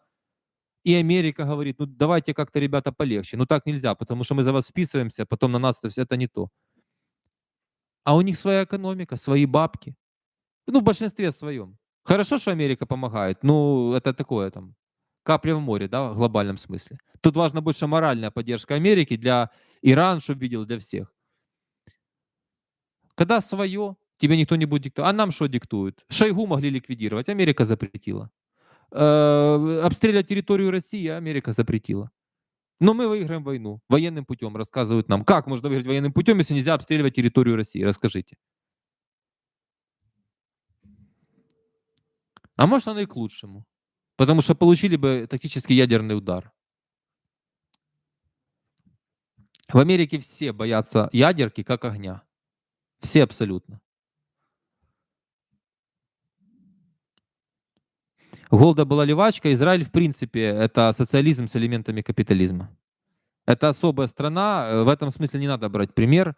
Это нельзя брать и говорить, что вот именно так должно. Элементы какие-то, да. Это все равно лучше. ВВП Израиля в 3 раза выше ВВП Украины. В 3 раза выше ВВП Украины. Это в абсолютных цифрах. А на душу населения там пропасть между нами и израильтянами. Государство меньше Киевской области. Вообще без ископаемых. Вот только за последние годы там нашли, кстати, 3 или 4 газорождения из невероятных запасов. Израиль еще поднимется на этом. Не нахуя взяли и нашли. Повезло. И сейчас рассказывают, что Украина зиму будет на ну, свой газ, который мы добываем, пойдет для населения. Я открою вам тайну, наверное, для многих. Вчера на ТикТоке это сказал, думаю, надо и здесь рассказать. В Украине всегда хватало своего газа, еще с 90-х, для нужд населения. Абсолютно всегда так было. Но нам придумали «Нафтогаз Украина», чтобы дурить и зарабатывать миллиарды долларов. Дурить, зарабатывать миллиарды долларов, чтобы ездить в Москву, подписывать контракты.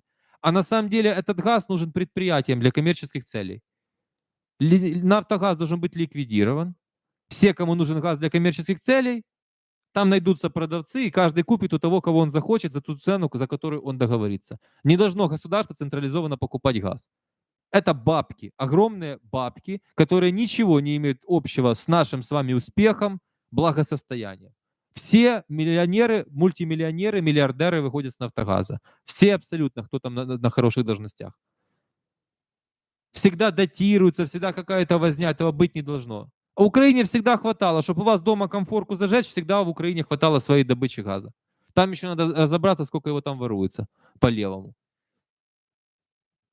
Вот и все. А сейчас война, и нам вдруг хватит своего газа. А без войны все эти годы не хватало. Надо было закупать где-то. И я тогда еще думал над этим, почему не провести кампанию по всей стране массового перехода на электроплитки? Массового перехода. Это побудило бы крупные сети, там, Комфи, Фокстрот, все вот эти вот там розетки, сделать просто рассрочки на электроплиты, на электрообогреватели. Понимаете?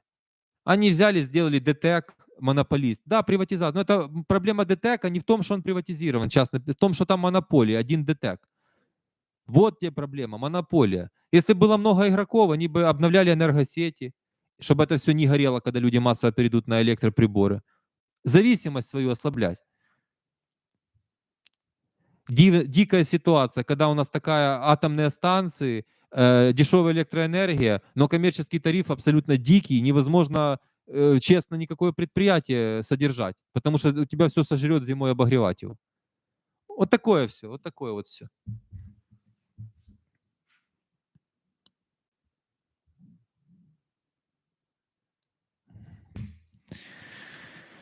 Так, если для заключения длительного настоящего мира вам пришлось бы полететь в Россию и договориться с Путиным, вы бы пошли на такой шаг? Ну, если бы я был президентом, конечно, да.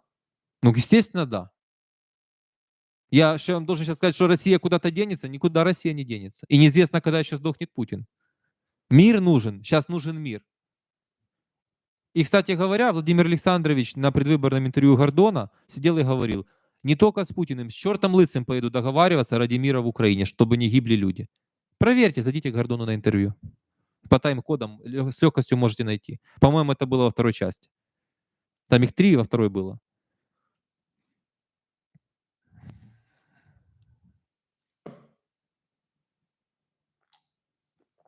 Денис, не думайте, что компромиссы с Рашкой вызовут еще более жестокую войну в Украине. Я уже устал на этот вопрос отвечать. Это зависит от того, что будет делать государство Украина и власть украинская. Исключительно от этого.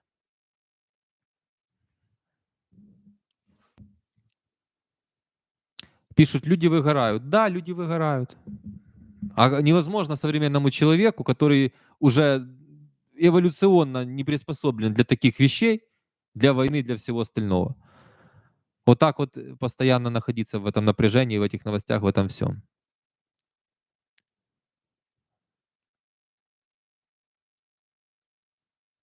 Денис, есть огромная аудитория, которая верит в лозунги «выше зарплата, выше пенсия». Как вы будете переубеждать эту категорию людей? А я тоже говорю, что будет выше зарплата, выше пенсия. Только я еще рассказываю, как этого добиться. И к этому государство не имеет никакого отношения. Я же не говорю, что вообще... Вы понимаете, какой тупой лозунг, что человек... Насколько уровень необразованности, невежества, сидит человек и думает, что государство может сделать выше зарплаты. Каким образом? Если у вас кофейня, маленькая кофейня, и ваш кофе стоит $1, допустим, да, в Украине $1. Как вы повысите своему баристе зарплату там с $400 до $2000? Каким образом? Кнопку государство нажмет волшебную. Люди об этом вообще не задумываются. Или продавец в каком-нибудь новости сидит, зарабатывает 15 тысяч гривен, допустим, да, или там 12, не знаю. Как он 36 будет зарабатывать по действиям президента? Государство насыпет сверху или как? Люди вообще не думают. Государство должно создать условия, чтобы все так росло, чтобы человек зарабатывал больше. Но я утверждаю, что для этого нужна долларизация экономики или на евро перейти.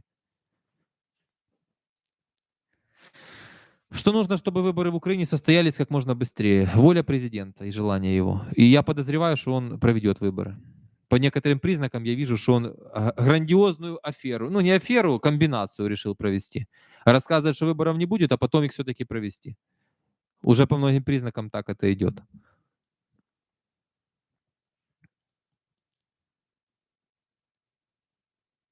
Денис, параллельно вышли Солонин и Веллер. Я слушаю вас. Спасибо, это мне очень приятно. Прогляну новости.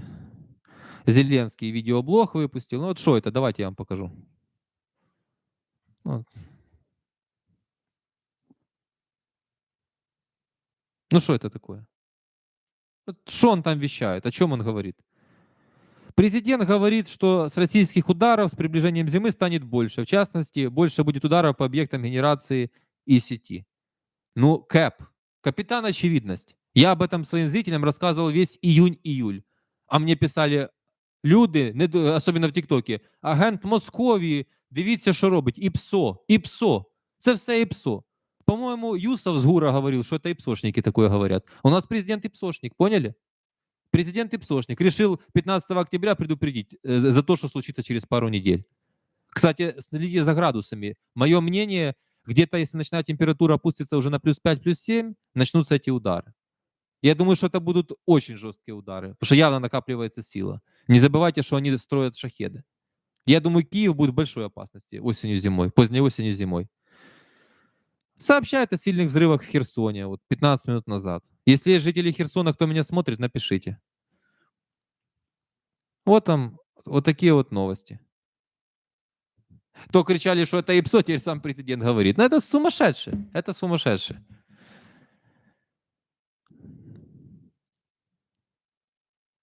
Да, спасибо новым спонсорам канала. Кто хочет стать спонсором, в закрепленном комментарии ссылка по цене чашки кофе, кстати. Подписывайтесь здесь на канал. Друзья, все, кто сейчас на стриме, подпишитесь на мой YouTube канал, поставьте лайк, поставьте колокольчик.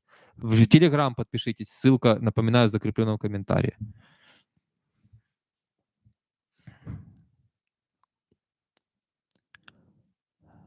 Петя Иванов, вопросы не будете вы задавать в одностороннем порядке. Я вас спросил, откуда вы. Вы не ответили мне. Так, ИПСО за 5 копеек. Идиот из ТикТока, не обращайте внимания. День. Да. Люди пишуть, фу, не треба, прибери його. Така реакція на президента. И такая реакция у половины населения. Не верьте, когда вам говорят, что он безоговорочно победит. Вранье и манипуляция. Вечер добрый, привет с Майами. Привет и вам.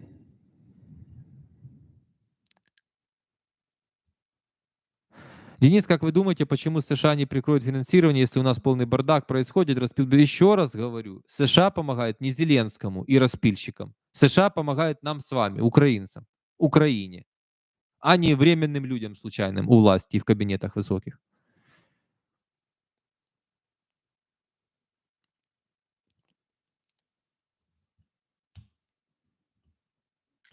Денис, как вы считаете, каковы шансы того, что Трамп опять придет во власть США? 99%. Если его не посадят, Трамп придет 100%.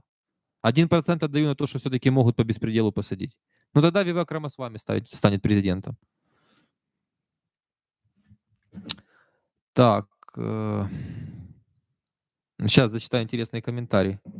Мой товарищ военный сказал, чтобы я закрыла свой рот о своей позиции, если выехала из страны, а люди твари, потому что не закрывают сборы. Да, к сожалению, и такое есть. Мой товарищ по спортивной теме волонтерит очень мощно, окунулся в эту тему и как-то репостнул на днях другого военного, и тот там пишет такую, как сказать, лирический пост, что там рисовать, снимать стресс. Ну, понятно, устал от войны, все.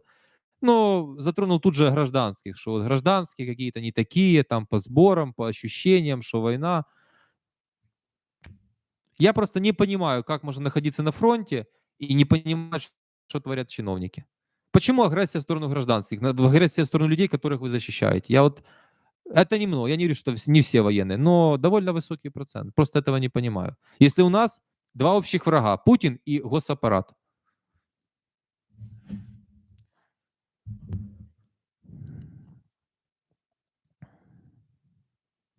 Матч Косово-Ізраїль перенесли, а у нас все в порядку, Укрліга йде. Да, я знаю, що перенесли. Там в Ізраїлі все попереносили. Денис, в Никополе сильные взрывы пишут. Просто еще знаете, какая у многих военных тема? Они говорят, даже если там понимают, что я прав, они говорят, ну, после окончания войны. Не могут понять другого. Я говорю, а вы уверены, что при таких раскладах окончание войны будет? Это же нечто эфемерное. Окончание, а когда оно будет при таких раскладах, при таких действиях? Президент говорит журналистам, не печатайте до победы про коррупцию. А помните как-то, вот постоянные зрители, как всегда, не дадут мне соврать. Я же уже не раз-то вас спрашивал. А давайте представим, что мы не знаем ничего о яйцах по 17, про вот эти свадьбы ДБР, про вот это вот все, про вот эти куртки, бронежилеты. Давайте представим, что мы вообще всего этого не знаем. И мы такие дурачки, ай, класс, доволен президент Зеленский перед Западом. У нас нет коррупции. Как он сказал? Коррупционеры выехали. Помните? Все коррупционеры выехали, сказал президент. А потом день за днем коррупция, коррупция, коррупция. То есть это совок, это Путин. Ну, Путин же тоже. Вы посмотрите любое интервью Путина. В России все идеально. Загнивает Запад, в России все шикарно. Нет чиновничьего беспредела, нет левиафана. Россия лучшая страна в мире. Без коррупции, бабки хочешь зарабатывай, полиция тебя никогда не тронет. Все супер. ФСБ домой не постучит тебе, за лайк не посадит. Но это же вранье, это все знают. Так Зеленский такой же получается. Ну, получается такой же. В голову не пришло, что, блин, война, что-то идет не так. Надо сесть, все пересмотреть. Не, зайдет Ермак, скажет, не обращай внимания. Не обращай внимания, сейчас я своих поставлю как-то до конца войны. Лохов этих западных партнеров соврем им, обуем их. Они же понимаете, что просили журналистов? Чтоб Запад. Это все Запад все читает, все видит. Там половина этих расследователей с американского посольства не вылазят. И слава богу, наверное. Вот такую президент хочет. Война. Войны не будет. Коррупции нет. Да это ж брехло какое-то, извините. Но это ж правда, я же не придумал. Вот вам аргумент. Мостовая подтвердила. Уже не Елисевич, Мостовая. Ну уже точно не агент Кремля, жена Гриценко.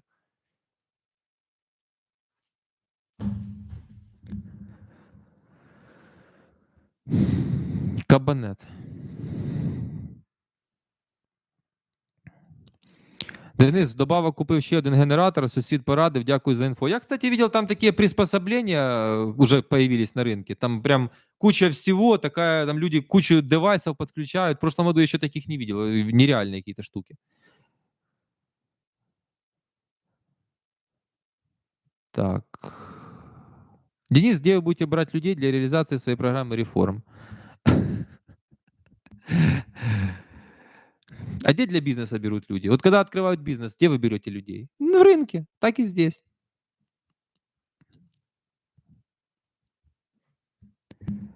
Ну, Балашов, Поперечнюк, Себастьянович, там еще люди, да?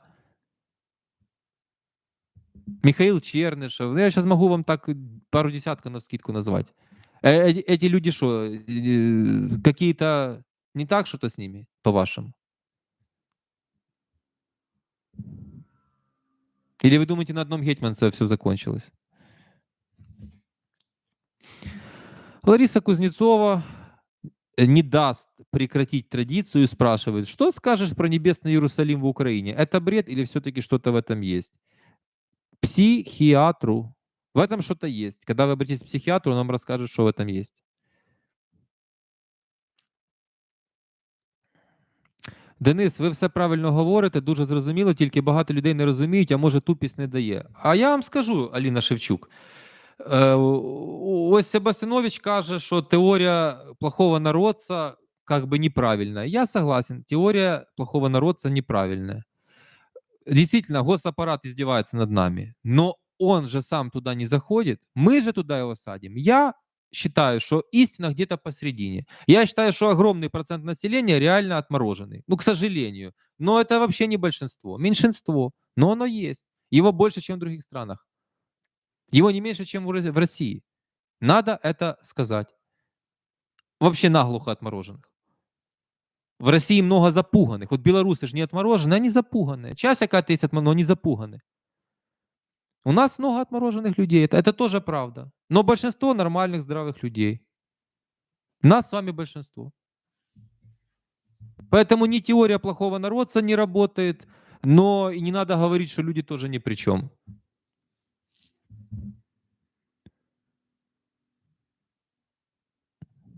Да, от він в інтерв'ю говорив, що корупція на наших грошах і не крадуть гроші Заходу і Америки. Я это освещал.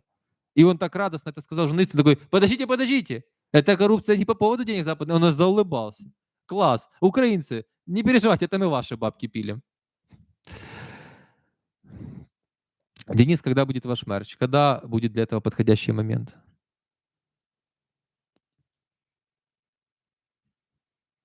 Вот идиот пишет, подстриги ногти. Зашел на стрим, чтобы это написать. Видите, как у человека какая жизнь ужасная. Сподобався запис з Чернишем. Да, це було ще з Києва. Так.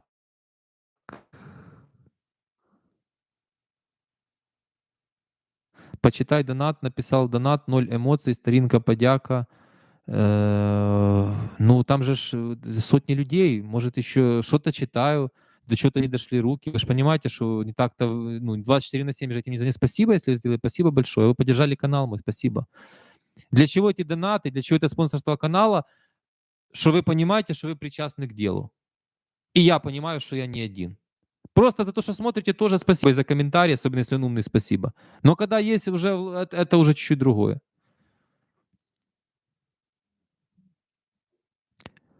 Так. Денис, Хамас снова напал на Израиль, несмотря на его технологии армии. Почему ты думаешь, что Украина сможет себя таким образом обезопасить от РФ? Каким таким образом? Когда будет летать 100 байрактаров по периметру с Белоруссией и Россией? Когда будет частный ВПК штамповать? Когда будет профессиональная армия? Когда будет легализация оружия? И все будут уметь стрелять, большинство населения. С 18 лет будут все учиться. На такую страну смысл какой нападать?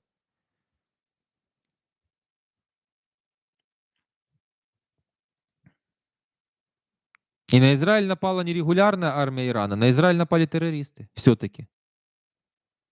Но тоже не недооценить. Там многие пишут, в тапочках, бомжи в тапочках. Да это они так оделись. Это мог быть спецназ. У Хамаса есть спецназ свой. И у Хезболлы. Они же не будут в военной форме. Они именно так вот... Это Ближний Восток, там другое чуть-чуть. Это в Украине в тапочке на велосипедах русские бы не заезжали. Потому что тут регулярная армия России воюет. И наемники, когда Вагнер был. Да, стелись по ногтям, это точно. Это просто я, понимаете, я мог бы не зачитать, мог бы так просто забанить. Я зачитываю для чего? Вы должны понимать уродов, которые среди нас есть. Вот и все. Почему вы не делаете анонс стрима в ТикТоке? Потому что мне в ТикТоке нужна новая аудитория, которую я, толковых, заберу сюда. Зачем? Мы здесь сидели, поговорили, потом в ТикТоке то же самое сидели. Зачем? Там новая аудитория. Я не буду анонсировать, вас прошу, нигде не публикуйте. Новые люди пусть там заходят. Случайно попали, конечно, смотрите, если вам нравится. Я только за. Денис поедет к Путину, зачем? Понятно, идиот, я так и думал. Денис поедет, к какому Денис поедет к Путину?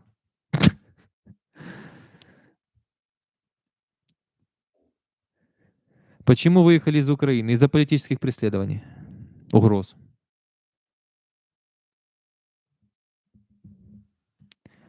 Так.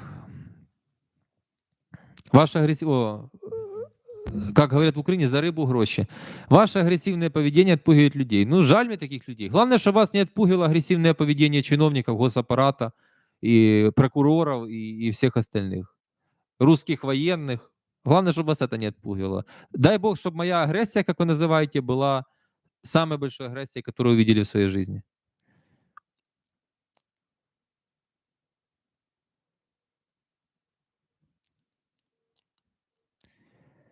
Денисе, у мене є дії, які можемо робити для трансформації без влади. Я готовий ними поділитись, навіть якщо ви популяризуєте, на почту вже написав. Добре, дякую. Денис, что будет с Украиной, если Век Рамасвами станет президентом США? Ничего, будет нормально, война закончится. Я уже этот пример приводил. Отмороженным он не нравится, нормальные люди задумываются. Только поставьте лайки, друзья, почти 5000 лайков сделали. Еще раз хочу вам сказать. Когда у вас что-то болит, вы идете, покупаете таблетку, вы не покупаете таблетку вот там, вы покупаете, чтобы у вас не болело. Обезболивающее покупаете, а не красивую желтую таблетку. Вы же не говорите, дайте мне красивую желтую таблетку, дайте мне таблетку от головы, вы говорите. Так и здесь. Говорят, оружие не даст. Оружие для чего? Надо думать. Оружие надо. Если оно принесет мир, оно надо. Если оно не принесет мир, оно не надо. Мне надо мир. Поэтому мне оружие надо, мне надо мир. Все для мира, что надо, делайте. Но мне надо в конце мир.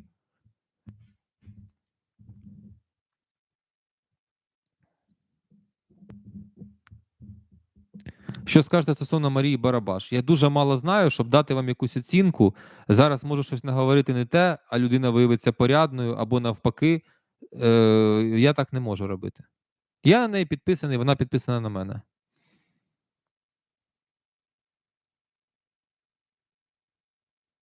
Денис, расскажите, пожалуйста, подробнее свою биографию. Избирателям интересно. Я никуда не выдвинулся, чтобы называть вас избирателями. А как, автобиографию? Родился в 87 году в городе Фастове Киевской области. В 13 лет переехал в Киев. Закончил Киевский спортивный лицей-интернат. Так вам рассказать это? До 26 лет профессиональным спортом занимался, потом сразу занялся бизнесом. В 35 оказался в эмиграции, в 34, получается, в эмиграции в Америке. Все.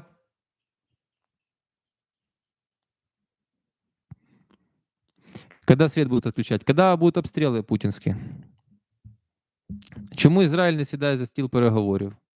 Это, ну, понимаете, когда это самый опасный тип людей. Они способны перевернуть любую ситуацию, чтобы доказать, что они... Это они сейчас нам намекают, а что это Израиль не хочет, чтобы садился за стол переговоров, а Украина должна садиться. Да вы почитайте историю Израиля.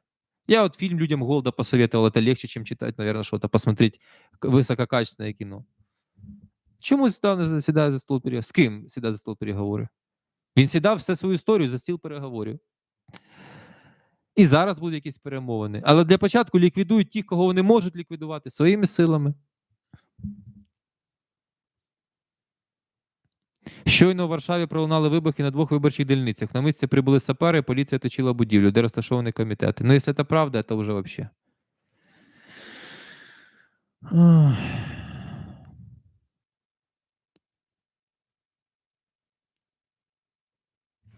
Дайте я проверю про эти выбухи в Варшаве.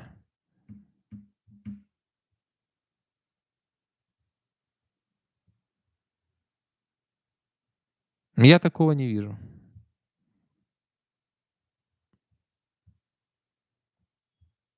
Но я не вижу нигде такого. Откуда люди это берут? Может, конечно, у меня еще не обновляется. Как повлияют выборы в Польше на Украину? Видите, как у людей все-таки все заточено. Это все Зеленский виноват и власть. В Израиле повлияет на Украину, Польша повлияет на Украину, Словакия повлияет на Украину. Мы вообще ничего не можем. Вот мы ничего не... На нас любой ветер пойдет, не так где-то пойдет. Понимаете, случится пожар в Новой Зеландии, повлияет ли это на Украину? Вот к чему приучили людей. И в принципе, да, мы ничего не можем. Но мы собираемся победить ядерную державу во главе с Шизиком, которая больше нас в 4 раза по населению и там 100 раз по площади. Отлично, отлично. Логика в этом есть? Вы присутствует, как вы думаете? Нет, не присутствует.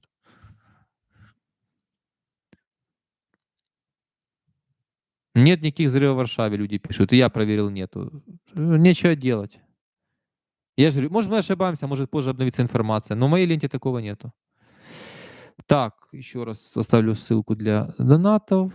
Ну, давайте, друзья, какие-то последние вопросы. Друзья, поставьте лайки, давайте 5000 лайков сделаем. Почалося, пишут, в Телеграме є інформація. Еще раз проверяю.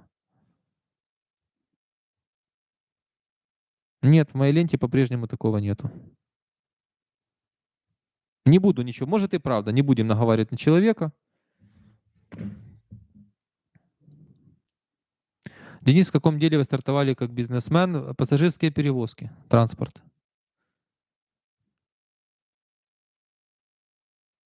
Денис, вы не пытаетесь попасть в телевизор, даст вам популярность? Ну вот, взрослый человек, что такое попасть в телевизор? Как туда попасть? Подойти и голову туда засунуть? Ну как я могу попасть в телевизор? В телемарафон? Как меня могут публиковать в телемарафоне, скажите?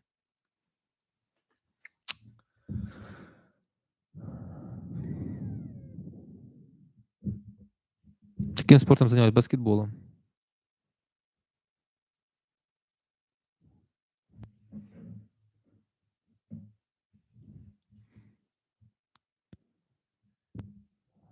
Денис, хочется услышать ваш топ книг. Я уже давно не читаю художественную литературу, и вообще во время войны не прочитал ни одной книги. До этого только специальную читал. Она не будет интересна, я думаю, широкой аудитории.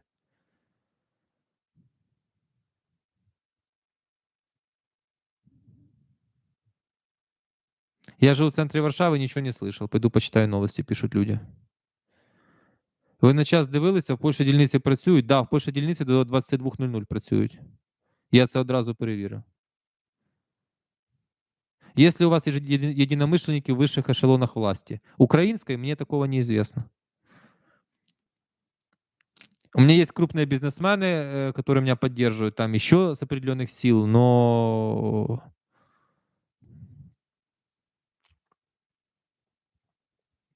специальную про бизнес не, не. Я к бизнес-литературе очень ровно отношусь. Ее надо читать очень виборочно. Сповістили про замінований участок, вибухів не було. Борщевська, дякую вам. Я знаю, що ви в Польщі, ви знаєте. Атлант расправил плечи — это однозначно топ. И Атлант расправил плечи в реформе образования — это первый пункт, она должна быть введена в школьную программу 100%. 100%.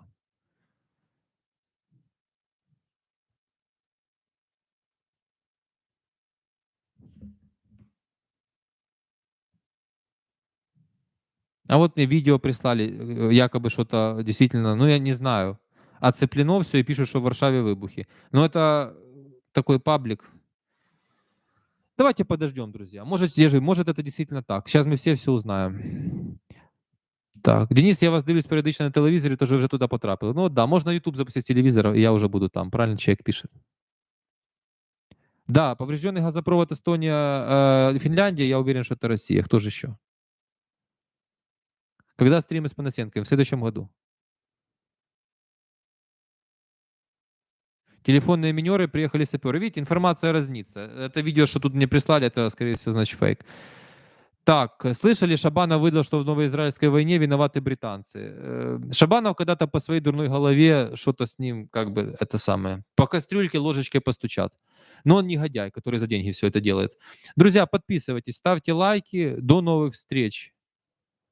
Не выходите со стрима без лайков. Еще раз это для донатов поставлю. Все, всем спасибо. Час 46, я думаю, достаточно. Пока.